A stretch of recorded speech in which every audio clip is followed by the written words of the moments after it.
Elsewhere, Commander of the Lagos State Strategic Command of the National Drug Law Enforcement Agency, Abubakar Wali, says the agency is intensifying efforts to prevent drug abuse, especially among young people in the state. Speaking at a two-day smart recovery training in Lagos State, the commander said the agency is shifting focus from just rehabilitation to prevention by equipping its personnel with science-based recovery tools. Lead facilitator Chinyere Eziagigala explained that the smart recovery model pioneered in Nigeria by Dr. Honest Anaba is a globally recognized approach to help people avoid relapse and reduce dependence on illicit substances. The NDLEA says it is committed to curbing the rising trend of drug abuse through modern strategies and community engagement. We have dual mandates: the enforcement aspect of the job and drug demand reduction.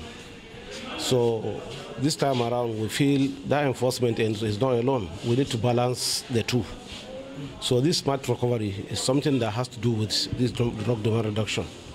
So I feel there is a need for us to engage our officers now that we have serious issue of these drugs that affects individual, family, and communities. In NDLEA, we have supply reduction and drug demand. Those are the two mandates of NDLEA. Supply reduction has to do with arrest, seizures, prosecution, and forfeiture of assets and bank accounts of the culprits.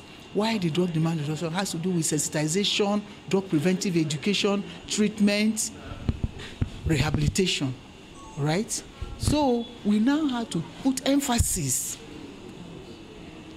with the training of UNODC. UNODC partnered with us, collaborated with NDLEA, with Nigeria, and they brought us to that consciousness that there is need to emphasize on drug demand reduction. Not only drug demand reduction, but prevention. So we are trying to prove that Nigeria can actually lead its own recovery support program.